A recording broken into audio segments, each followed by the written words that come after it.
ಕಾಂಗ್ರೆಸ್ಸಲ್ಲಿ ಅವರು ಒಬ್ಬರು ಆಸ್ಪರೆಂಟ್ ಅಂತ ಹೇಳಿದ್ದೀನಿ. ಅಂತಿಮವಾಗಿ ಪಕ್ಷ ಘೋಷಣೆ ಸೊ ಇನ್ನೊಂದು ವಾರ 10 ಡೇಸಲ್ಲಿ ಮಾಡ್ಬೋದು.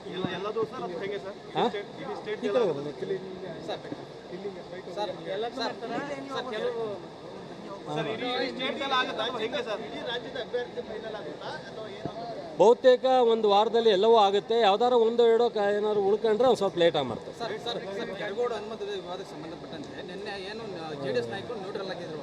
ಯಾಕೆ ನ್ಯೂಟ್ರಲ್ ಆಗಿದ್ರು? ಪ್ರಾರಂಭ ಮಾಡಿದವರು ಯಾರು? DC ಆಫೀಸಿಗೆ ಬಂದಿದ್ದವ್ರು ಯಾರು? ಅಶೋಕ್ ಯಾರು? ಕುಮಾರಸ್ವಾಮಿ ಅವರು ಯಾರು? ನಿನ್ನೆ ಯಾಕೆ ಬಂದಿಲ್ಲ?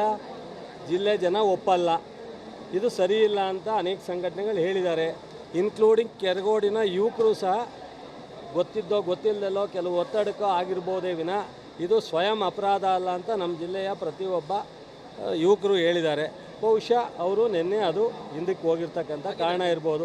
ಇಂಡೈರೆಕ್ಟಾಗಿ ನಿನ್ನೆ ವಿಡಿಯೋದಲ್ಲಿ ಇದೆ ನೋಡಿ, ಅವರು ಯಾರ್ಯಾವ ಕಾರ್ಯಕರ್ತರು BJPಯವರ, RSS ಅವರ, ಜನತಾ ದಳದವರ ನೋಡಿ ಅದಾದಮೇಲೆ ಮಾತಾಡ್ತಾರೆ. ದೇವೇಗೌಡರು ಕೇಳಿ, ದೇವೇಗೌಡರು ಏನು ಹೇಳಿದ್ರು ಅದನ್ನು ಕೇಳಿ, ನಾನು ಹಿಂಗೆ ಹೇಳಿ ತಪ್ಪು.